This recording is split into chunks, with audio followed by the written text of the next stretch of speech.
The Hippocratic Oath was meant to protect lives. But for Dr. Adrian Cole, it became nothing more than a disguise. In the heart of Charleston, South Carolina, stood Whitehaven Medical Center, a private hospital known for elite care and cutting-edge procedures. And within its surgical halls was its brightest star, Dr. Adrian Cole, a 44-year-old renowned cardiothoracic surgeon with a spotless record and charisma that made him beloved by patients and media alike. He was handsome, articulate, and deeply respected. The kind of doctor people requested by name.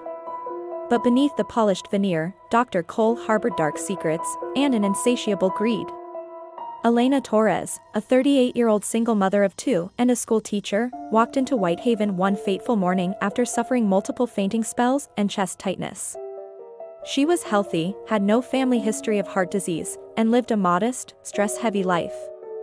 After several tests, Dr. Cole delivered the verdict with calm authority. "You have a rare congenital defect, a small hole in your heart that's worsening.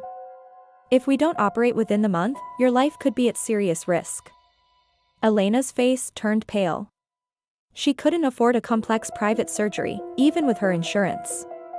She wept softly in his office. Dr. Cole offered her a solution.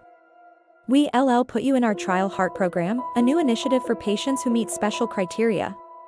It'll be fully covered." Elena was overwhelmed with gratitude.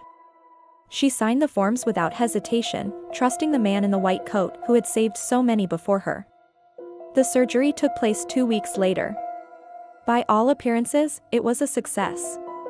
But weeks after discharge, Elena's health began to deteriorate. She felt more exhausted than before, experienced irregular heartbeats, and had severe anxiety. She returned to Whitehaven for follow-up, but Dr. Cole dismissed her symptoms as post-surgical stress.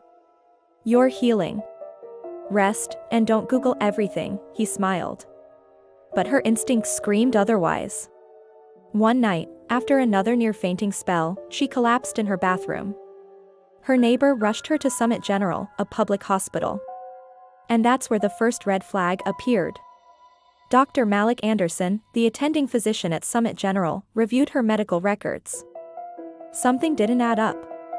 According to Whitehaven's files, Elena had undergone a myxoma tumor excision, not the heart defect repair she was told about. But there was no myxoma ever diagnosed.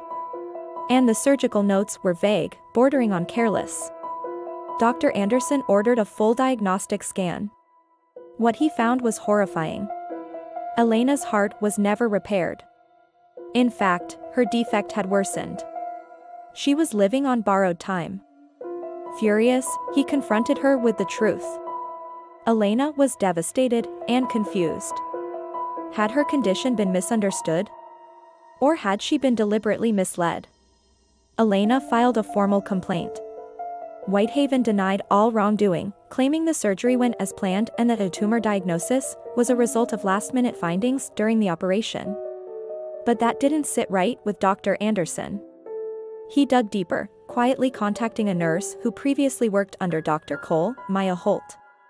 What she revealed blew the case open.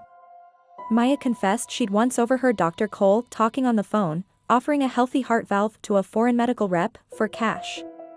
She didn't know whose it was, but he mentioned its teaching case and needing an unknowing candidate. And Elena fit the timeline. Maya had quit shortly after that, uneasy but too afraid to speak out. Now, seeing Elena's story in the news, she agreed to go on record. The South Carolina Medical Board launched an investigation, followed by Charleston PD's white-collar crimes unit. They uncovered multiple patients in the Betrayal heart program had undergone unnecessary surgeries. Dr. Cole had falsified diagnoses and manipulated imaging reports. Several healthy heart valves and tissue samples had been shipped out of the country, coincidentally around the same time as Elena's surgery. $1.2 million in unexplained wire transfers into a private Cayman Islands account linked to Dr. Cole. He wasn't saving lives. He was harvesting parts and selling them on the black medical market. Dr. Cole was arrested outside the hospital during his lunch break. The footage was surreal. A man once hailed as a hero, now in handcuffs, confused patients watching from the hospital windows. Elena watched the broadcast from her hospital bed, emotions crashing over her, relief, rage, heartbreak. She had trusted him.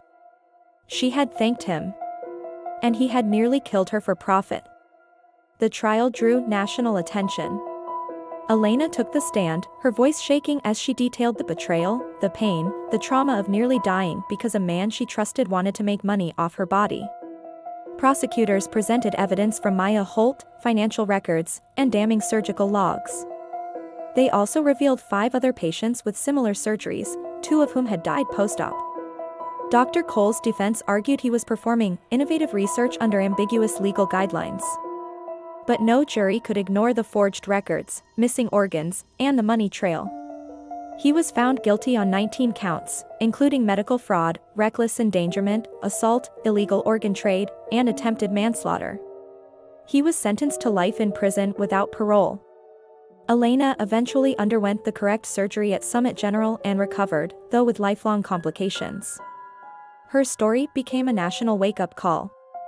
Advocacy groups rallied to reform private hospital oversight, and the Elena Bill passed months later, strengthening whistleblower protections for medical professionals. She now runs a non-profit called Heart Truth, helping victims of medical fraud and advocating for ethical healthcare. She says, "My body may have been betrayed, but my voice won't be silenced. Dr. Cole tried to steal my life. But I took it back." What happens when the person you trust to save your life turns out to be your greatest threat? This isn't just a story of betrayal, it's a warning. Dr. Adrian Cole wore a white coat, but his hands were bloodied by greed. The scalpel is supposed to heal. But in this case, it was used to harm.